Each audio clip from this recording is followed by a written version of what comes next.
Film the Kerala story अपने announcement के बाद से ही लगातार चर्चा में है और मूवी को लेकर लोगों के लगातार अलग अलग बयान सामने आ रहे हैं। सेलिब्रिटी से लेकर आम इंसान तक सभी इस पर अपनी राय रख रहे हैं। ऐसे में अभिनेता नसीरुद्दीन शाह ने भी कथित तौर पर फिल्म द केरला स्टोरी पर अपनी चुप्पी तोड़ी है, अपना पॉइंट रखा है। दिग्गज अभिनेता नसीरुद्दीन शाह को एक बार फिर से गुस्सा आया है। उन्होंने अपने बेबाक अंदाज में कहा है कि हमारे देश में पढ़े लिखे लोगों के बीच भी मुसलमानों से नफरत करने का फैशन चल पड़ा है। नसीरुद्दीन शाह ने हाल ही में कहा था कि मुस्लिम समुदाय के खिलाफ नफरत लोगों के दिमाग में चतुराई से भरी जा रही है। उन्होंने कहा कि ये फैशन सा हो गया है और इसे चिंताजनक समय कहा है। इसके साथ ही उन्होंने मौजूदा सरकार को भी आड़े हाथों लिया है। नसीरुद्दीन शाह को आपने हाल ही में ताज डिवाइडेड बाय ब्लड में देखा है। इस वेब सीरीज में उन्होंने मुगल बादशाह अकबर का किरदार निभाया है। इनके अलावा सुपरस्टार धर्मेंद्र, आशिम गुलाटी, संध्या मृदुल और अदिति राव हैदरी भी हैं। ZEE5 पर हाल ही में इसका दूसरा सीजन भी स्ट्रीम किया गया है।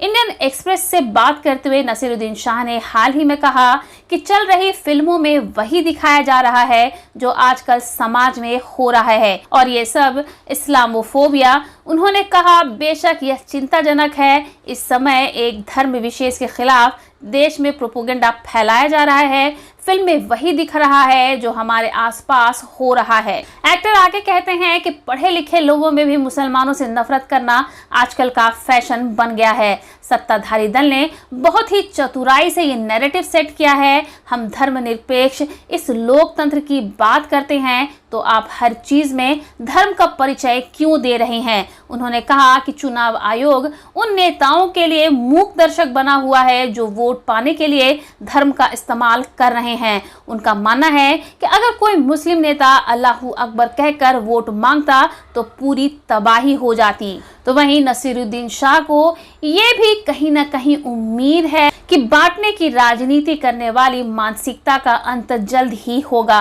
नसीरुद्दीन आगे कहते हैं कि मेरा मतलब है कि हमारा चुनाव आयोग कितना रीढ़ विहीन है, जो एक शब्द भी बोलने की हिम्मत नहीं करता।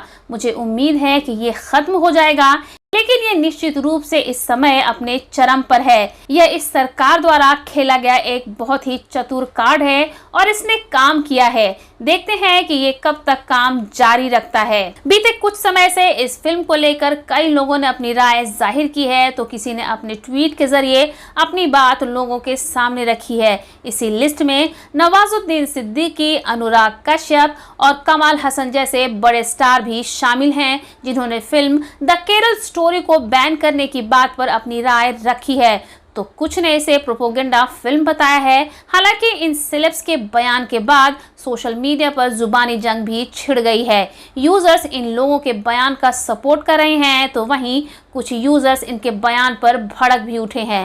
नवाजुद्दीन सिद्दीकी ने अपने एक इंटरव्यू में कहा था कि अगर कोई फिल्म या नॉवेल किसी की भावनाओं को आहत कर रही है तो ये गलत है। हम फिल्में ऑडियंस या उनकी भावनाओं को ठोस पहुंचाने के लिए नहीं बनाते हैं। अगर किसी फिल्म के जरिए लोगों के बीच सामाजिक भेदभाव पैदा होता है तो ये गलत है। एक्टर के इस बयान पर नवाजुद्दीन को काफी ट्रोल भी किया गया था। अनुराग कश्यप ने भी नवाजुद्दीन की बात पर ट्वीट में लिखा, आप फिल्म से सहमत हैं या नहीं? ये प्रोपेगेंडा फिल्म है या नहीं? ठेस पहुंचाती है या नहीं? लेकिन फिल्म को बैन करना गलत है। नवाजुद्दीन को जब एक बातचीत के दौरान अनुराग कश्यप के ट्वीट के बारे में बताया गया तो वो फिल्म मेकर से थोड़ा सहमत नजर आए। हालांकि वो ये कहने से नहीं चूके कि अगर फिल्म या नॉवेल से किसी को ठेस पहुंचती है तो ये गलत है। हम फिल्म दर्शकों की भावनाओं को ठेस पहुंचाने के लिए नहीं बनाते हैं।